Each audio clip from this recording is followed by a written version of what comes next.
દોસ્તો, આજે વાત કરવી છે ભૂલો વિશે, ખામીઓ વિશે, ઉણપ વિશે. હેનરી ફેડરિકનું એક સરસ વાક્ય છે કે જે માંદો માણસ પોતાને તંદુરસ્ત માને છે એને સાજો કરવાની દવા દુનિયામાં ક્યાંય નથી. દોસ્તો, ભૂલો થવી કે ખામીઓ હોવી એ બહુ જ સહજ અને સરળ બાબત છે. જો તમે માણસ છો અને તમારા શ્વાસો ચાલી રહ્યા છે તો તમારામાં ખામીઓ હશે જ. જો તમે કોઈ કામ કરી રહ્યા છો તો તેમાં ભૂલો થશે જ. Mistakes are part of life. There is no life without mistakes. ભૂલો અને ખામીઓ એ આપણા વ્યક્તિત્વનું જ એક અભિન્ન અંગ છે.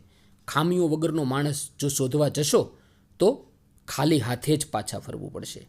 દોસ્તો, આપણી ભૂલોને 100% તો દૂર ક્યારેય નહીં કરી શકાય, પણ હા, જો પ્રયત્ન કરીએ તો તેમાં સુધારો ચોક્કસપણે થઈ શકે.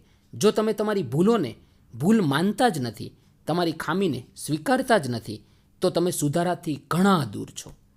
આપણી ઉણપ અને ઓછપને સ્વીકારવા માટે ઘણી બધી હિંમતની જરૂર પડે છે, અને જો આ હિંમત સાથે થોડી સરળતા ભેળવી દેશો તો તમે બહુ જ સહજ રીતે તેનો સ્વીકાર કરી શકશો. ભૂલો અને ખામીઓનો સ્વીકાર એ તેના સુધારનું પ્રથમ પગથિયું છે.